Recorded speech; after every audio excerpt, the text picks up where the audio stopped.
Kasus kekerasan di Samarinda, anak majikan tebas Art hingga tangan diamputasi. Aksi penganiayaan berat menggemparkan warga kawasan Jalan Juanda 1, Kelurahan Air Hitam, Kecamatan Samarinda Ulu, Kota Samarinda, Rabu, 17 Desember 2025, dini hari.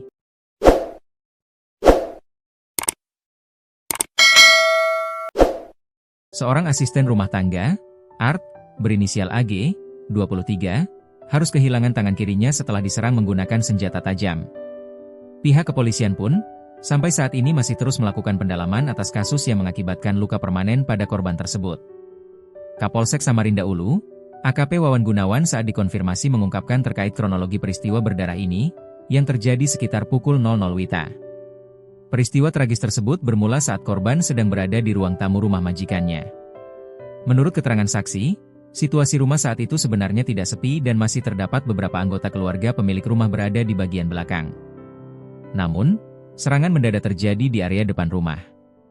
Terduga pelaku, seorang pemuda berinisial MAA, 25, yang merupakan anak dari pemilik rumah, diduga kuat menyerang korban menggunakan sebilah parang sepanjang 40 cm dengan menebaskan senjata tajam, sajam, jelasnya saat ditemui di ruang kerjanya.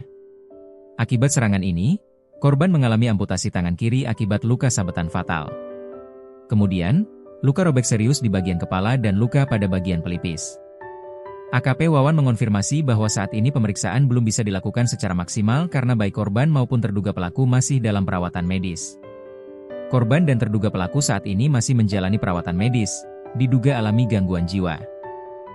Kami belum bisa memintai keterangan secara mendalam, terangnya. Pihak kepolisian mengungkapkan fakta, berdasarkan keterangan pihak keluarga bahwa pelaku MAA memiliki riwayat gangguan kejiwaan. Saat ini, terduga pelaku telah dievakuasi ke Rumah Sakit Jiwa Daerah, RSJD, Atma Husada Mahakam untuk menjalani observasi ketat.